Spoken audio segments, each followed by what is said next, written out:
If you buy a property beside a stream, Mm-hmm. can it suddenly one day be magically declared a floodplain?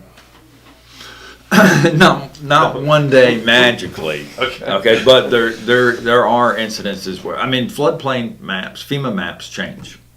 And so I had a client ask me this question just within the last week, believe it or not.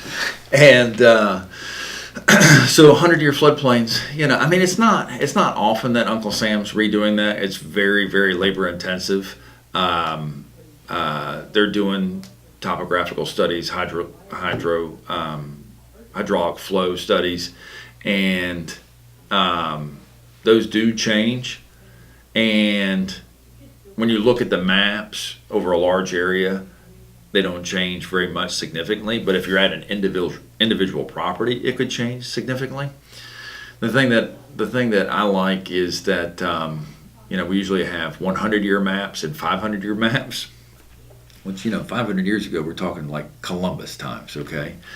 But since I've lived in Chatham County since 1993, this area's had two 500-year events. We had Fran and Floyd. So, and those were major flooding situations. Rocky River, Hall River, everybody. I remember I was in this listing appointment one time at a house at the Rocky River, and I asked the guy, he built his house rather close to the river, and you can't do that anymore, but I asked him, I said, so what's the highest the water's ever gotten here? And we were sitting in his kitchen. He's like, it was like right here to my ankles. And I was like, you mean in your backyard it was to your ankles? And he's like, no, it was here in the kitchen. I mean, the water went into the kitchen, So, so it does happen. It does happen. But you have to be realistic or whatever. It always blows my mind when we see these tragic flood stories at the Mississippi or the Missouri or whatever, and people are just in shock that the river went over its bank and came there. I mean, if you live close to a river, it's one of the beauties of being close to a water source. That's what everybody wants to be. But not everybody knows the perils of river life. I used to have a property on the river, and it floods and it goes over the banks, and then there's a deer carcass 14 feet in a tree.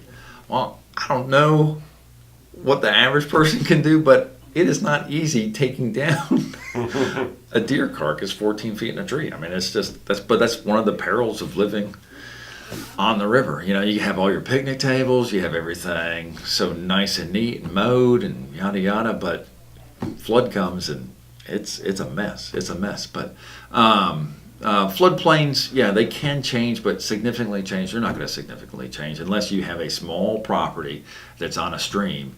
I've seen the FEMA maps change twice in my 20-year career. So it doesn't happen often, but it can happen. And when it does happen, usually people are grandfathered in. They don't have to get flood insurance. But then when they're transferring the property, the new person might have to get flood insurance, and that's a devastating change in the value of the property.